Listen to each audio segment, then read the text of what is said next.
everybody. This is the Table of Contents. I am your host, Damian Mack. And I am your girl, Billie Jean. Hey, y'all. Hey. What's going on? What's going on? Hey, we appreciate all the people that chimed in last week to the topic, whatever, and viewed everything. We had a couple of people that comment. Please don't be afraid to comment down below so we can go ahead and be able to know what y'all take on y'all feed. We trying to interact with you guys. So don't be afraid to comment down below. And if you haven't done so, like and subscribe this, because we're doing this for y'all. We're really doing this for the city of Houston. And then if it boils over Houston, then that'll be a great thing too. But we trying to put on for the city of Houston. Yes, so yeah, remember to like, comment, and subscribe, and feel free to share this video wherever you see fit. We're going to address the comments that were left in on the first video. To Agape's Restoration Spa, Celeste. When he said 32, I was referring to the 18-year-old being fresh. You know what I'm saying? Some of them not as fresh. Read a comment. Her comment listed 32 years of age does not mean fresh meat. Who knows how long that person been sexual? I wasn't talking about a 32-year-old being unsexual. Like, what kind of 32-year-old is a virgin these days? Some of them, they made a movie about it, the 40-year-old version. That's a movie. It's fictional. Maybe that's fictional. In reality, it's non-fictional. I mean, you don't know what people name one Mormon community you know, because then it's Mormons if they not sexual at 32 years old. They don't even have to be a religion. Mormon is a religion? No, I'm talking about for virgins. I'm just talking about for the virgins. It happens. Well, I don't know now. Good luck. Hopefully my son is one of those. I hope my son is a 40-year-old virgin. And to comment, she also said, Celeste also said, it's good. Females don't boast, the males do. True. False. True. We be too busy bigging y'all up and be like, yeah, pipe game on point. But who are y'all talking to? Y'all homegirls. Yeah, but we boasting about y'all, not about ourselves. But the thing is, that doesn't mean that y'all don't boast. Because if you enjoyed yourself, you low-key talking about yourself also. No. You don't have to believe that. Because if you enjoyed yourself, then that means there was some type of good interaction between the two. No. Not true. So pretty much you saying he did all the work. I laid there and just took the beat down. I didn't say that. That's not what I said. Girl, he came over. He put that thing on me. Hey, I passed out. I'm swollen. I'm all this other stuff. Yeah, that's boasting about him, not boasting about ourselves. So you pretty much saying he came over and he put the pipe down. We ain't saying nothing about our beat part. It down, matured it. I mean, nurtured, marinated it. Freakers eat it, all that stuff, man, and then you just went to sleep. It tends to get that way sometimes. Let's keep moving. So that's what we got. Thank you for everybody that watched. We do appreciate it. Keep watching. All right. So before we go any further, man, I know this shirt right here, I don't even know what it say, but I want to give a shout out to my boy, Peel Game, PG-17. RJ or Rodney Johnson, man, for making me this shirt or whatever. Y'all need to go out there and get y'all one. PG-17, if y'all on IG, go ahead and follow him. I mean, he'll set you up. I need a bomber jacket. She want a shirt. I want one. She want one. I want a shirt that say Habibi. She probably want like a size tiny, though. I wear small. Light. She real light. I wear small. I don't like my stuff too tight on me. You see? I like to be able to feel. Oh, you want to be able to float? I need to breathe. I need to breathe. So today's topic is, what type of parent are you? A or B? The A is, are you the disciplinarian parent? Or? What's the other one? Are you the passive aggressive? Oh, the passive aggressive parent. Oh, my goodness. Where's your coffee? It's gone. Are you the passive aggressive? Are you the disciplinary parent? Or are you the passive aggressive parent? Which one is you? Because I'm beating ass, whooping ass. I am a disciplinarian. I believe in structure, the way I was raised back in the days, and I'm a 70s baby. Hey, you get out of line, they're tearing up your spine. Whatever they can grab, I don't care if it's a tree branch. I mean, not a tree branch, but a little old switch off the tree. I don't care if it was keychains, whatever they can get their hands on. Extension cords, Extension cord, yeah. Hey, all the water hoses. If you got out of line, got to beat with a water hose. That's heavy. That's a lot. That's a lot of beating. Well, the type of kid I know that whoever was beating their kid with a water hose was tired as fuck. It was tired. It was almost like one of them old whips. But at the end of the day, I was in that era where structure was a requirement. It wasn't. It was actually it was nature. It was a natural thing, or whatever. Now these days, I don't know. I don't know when the switch flipped or whatever, got turned off. But we definitely have a lot of that stuff going on today. And I just don't understand. I need y'all to really chime in because I really don't understand what happened. This is what happened. They took beating your kids out of the schools. That's what happened. This is also what happened when parents stopped wanting other parents to discipline their child because they felt that it was too much. Like, I don't want nobody else putting their hands on my child. When the parents stopped wanting the village to chime in and help, that's where it went to downfall. That's where all the kids started messing up. So you saying when they said, hey, it takes a village to raise a child? It does take a village to raise a child. When that was subtracted, then everybody went to a lot of individual. Everybody went to a lot of individual things. Like, we don't have that same structure that we used to have where, oh, okay, you go over to your, there's latchkey kids, right? Yeah. And you can let your kid go home because you know your neighbor at the house. If anything pop off, your neighbor got your kid. You know what I'm saying? We don't got that no more. Now we don't want, don't talk to this person. Oh, don't talk to that person because mainly we don't know what's going on in everybody else's households. So now we don't want everybody's input into raising our kids. Okay, well, let me say this. I got to play devil's advocate. Even though I'm with the discipline and the positive parenting and having some type of structure, but what if you was raised in a household where, let's say it was 3 of y'all in the household, kids. Okay. And even though that one kid did wrong, that parent said, I'm over all the everybody getting their ass whipped. Everybody getting their ass whipped because I want to just nip it in the bud early. So that one kid that always used to do right but still got in trouble for everybody else's actions, what if they say, you know what, I ain't finna have that. And he don't. That's my story. Oh, that's your story? That's my story. I'm from a family of four siblings. Mm-hmm. My brother used to always get blamed for everything. Like, he used to get whoopings for everything. He ain't had nothing to do with it. You know what I'm saying? Mm-hmm. But I think it's mainly because that's neither here nor there. But it's because he was the oldest. He would get his ass whipped for everybody. Now he's, on his family, and he don't whip his child. So he's passive. He's a passive aggressive parent, yeah. But he also still has I believe that's the reason why. And I say that because I'm more of the disciplinary, but I'm also passive aggressive. So things that I used to have to do in my household, I don't make my son do. I don't make my daughter do. Like what? Like, if I tell them to clean and they don't clean, I'm going to go behind them and I'm going to clean. I'm not finna just sit up here and be like, yeah, clean my motherfucking house. I'm tired of seeing this shit. I'm tired of hearing myself talk. Even though I am tired of hearing myself talk, I can talk till I'm blue in the face. If they don't do it. What is that teaching them? That I'm going to come and clean up their messes. That's what it means. That's what it's teaching them. So at the end of the day, they're not learning anything besides mama gonna come to the rescue. So when they get out on their own, let's say they go off to college and they dorm all effed up and everything, who's going to come clean it? You going to go all the way up there and clean it up? No, now I will say this. There are some things that I will clean up. Like my son getting in trouble at school. Say, for instance, the whole thing with the football. I'm going to talk to the coach. And I'm going to make my, son go back to whatever. But he's still going to have to suffer the consequences when he goes back. Mm-hmm.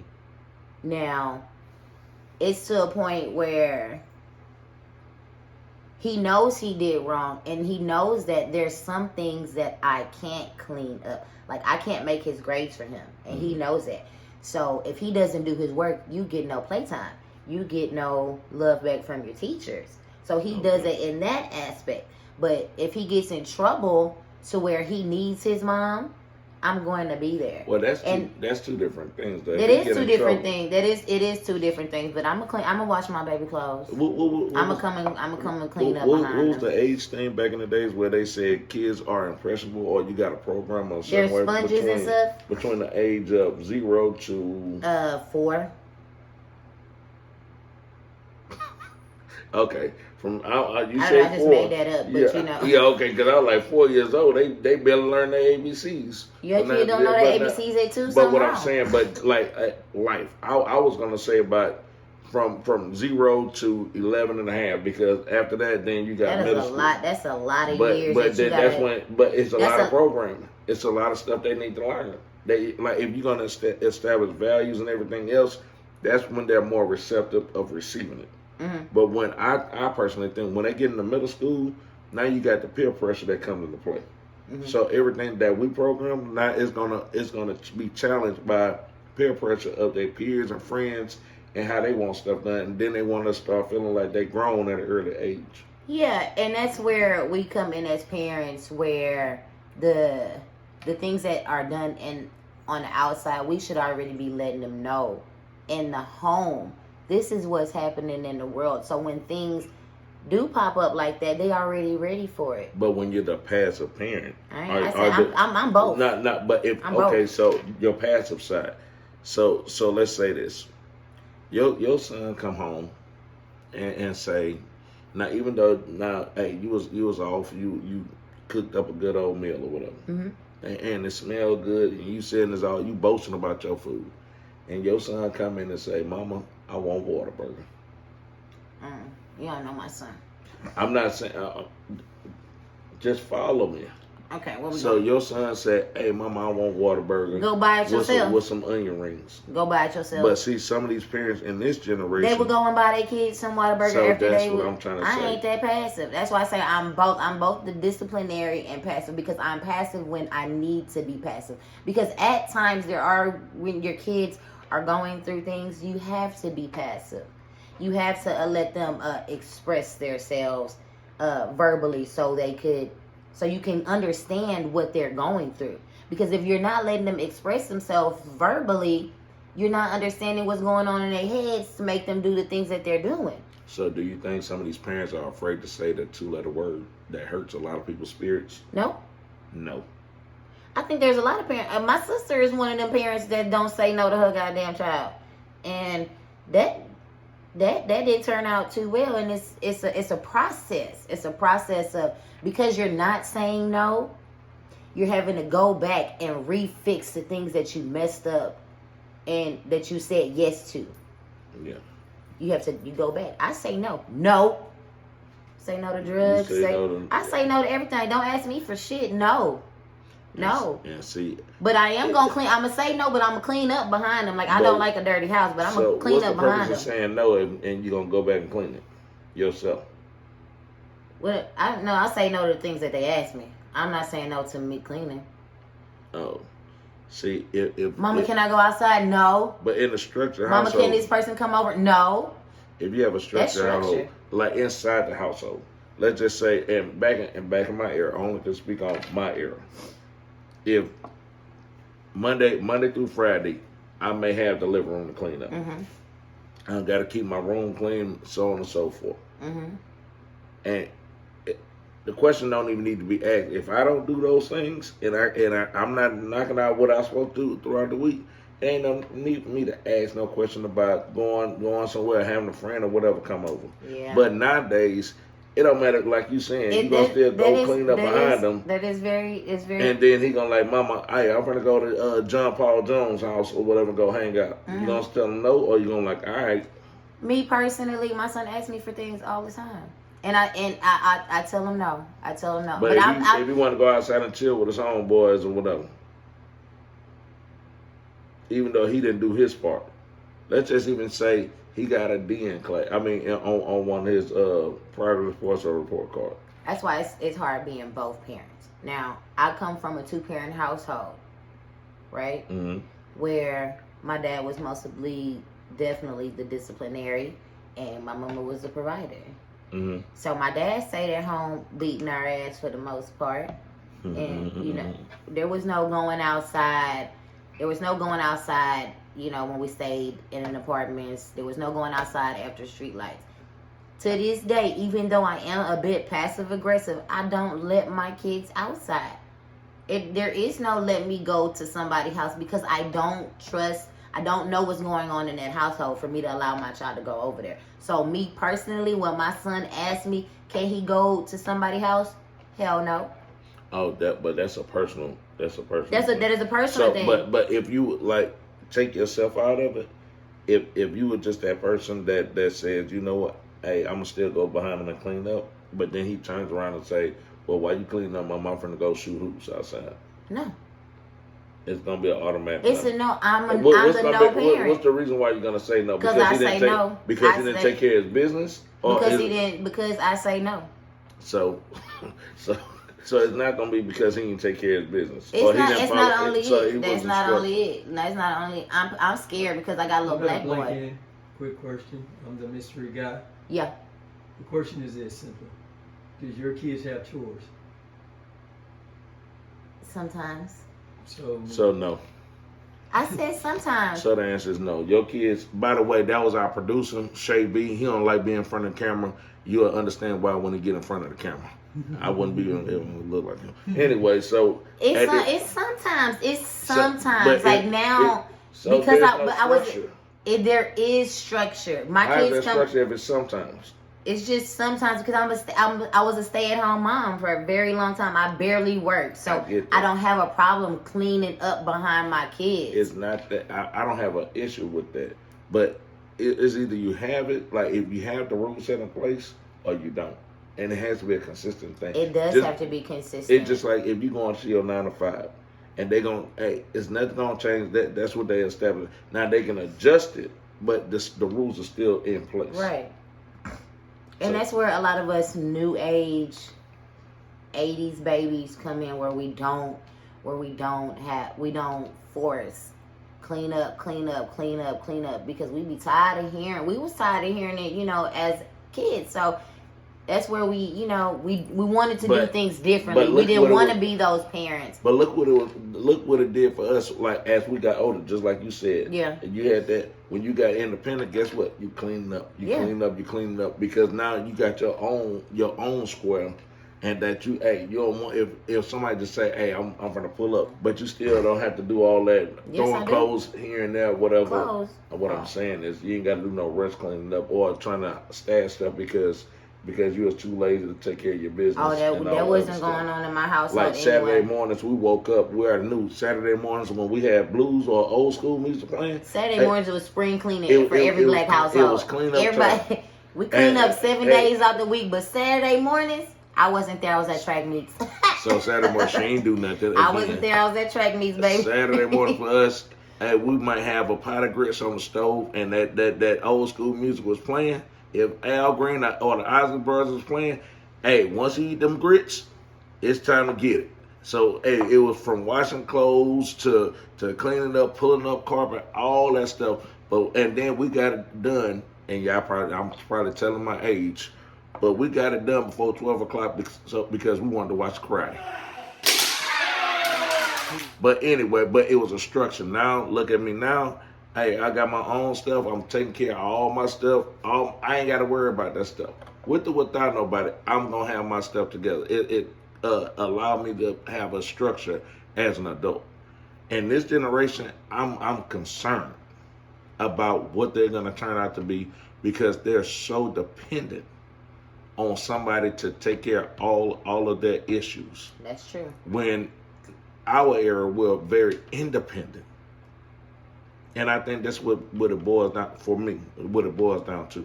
Now, my question for you guys that's watching and watching these episodes, this episode specifically, why are y'all so afraid to say no? If you are that parent that says, "Okay, my baby wanted this, I'm gonna go get it. Oh, my baby need those new J's. I'm gonna spend 50 hours trying to find these one pair of shoes because my baby wanted." Even though he made 3 F's, even though he probably cursed out a teacher, I'm going to get them shoes.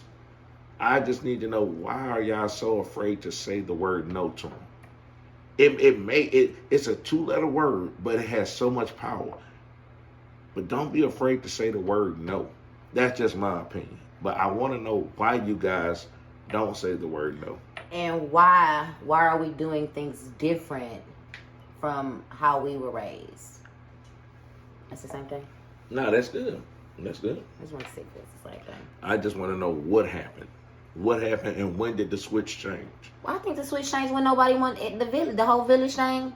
Everybody wanted the village out. Keep the village out. They said keep the village out. So it was that society that changed? I think it was mostly society. I think it's mostly society legally when they stopped letting the teachers pop the kids on the hands with the rulers. I didn't ever get hit. I probably got hit back if I did get hit. Don't hit me. Well, it happened.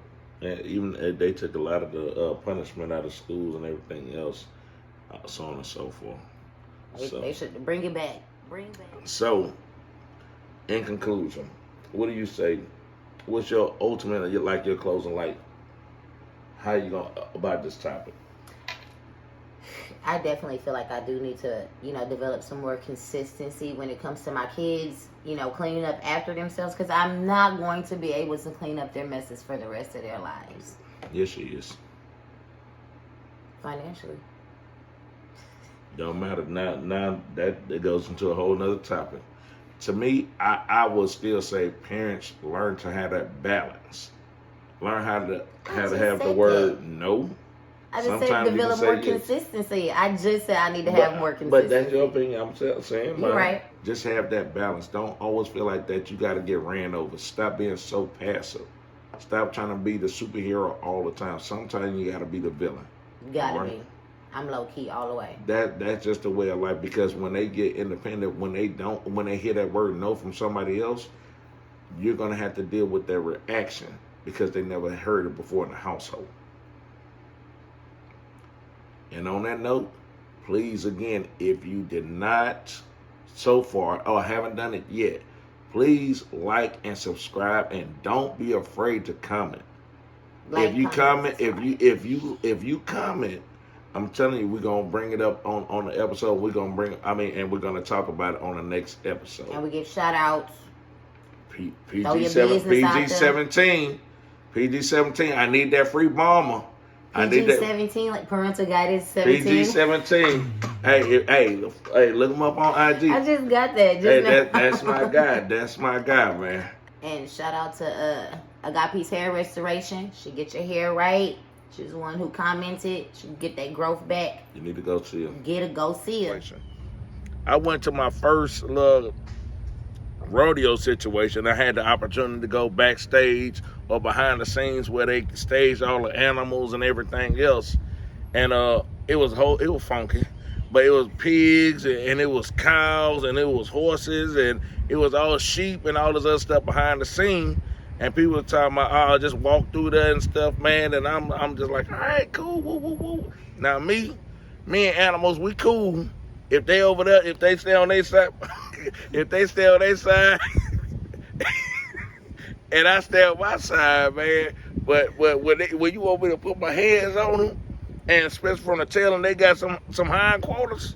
Oh no, me and them don't get along right there. Just lift it up like this. They wanted me to walk directly behind the cow, and the big old eyeballs looking at me. Yeah.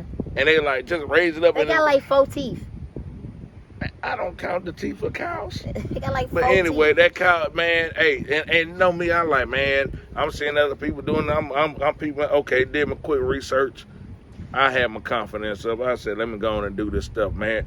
And I walk up to the car, and I had a conversation with little fella. I said, little fella, hey, man, I'm just trying to move you out of the way. I don't want no problems, man. That's what I told him mentally. It was a little telepathy. Man, I tried to grab that cow tail, and that cow looked back at me. Oh, no. Time out, man. Yeah, once he made that sound, hey, I'm out of there. I'm Gundy, baby. I'm Gundy, baby. But that's just a little insight of Damien, man. But I was just letting y'all know I'm still a regular dude, man. But I tried it again. Now I got it right. I moved that cow up out the way, though. Lift that tail up like that. No, I had to come from down below. You know that song, From Down Below? I had to raise it up, and then I got it wherever I want to go. If I want to go right, hit it with the blink on the right. Go to the left, Now I'm a cowboy, officially a cowboy. Hey y'all, hey, Billie Jean here. So y'all be kind and rewind. I want to let y'all know that the world is a very dangerous place. So have some road courtesy for those in front of you, behind you, and around you. Have some road courtesy and think about the others around you, because you're not the only one out there. Hey, we out again. Oh, yeah, I'm Damian Mack. Until next time. And I'm Billie Jean, and peace and Afro Greek.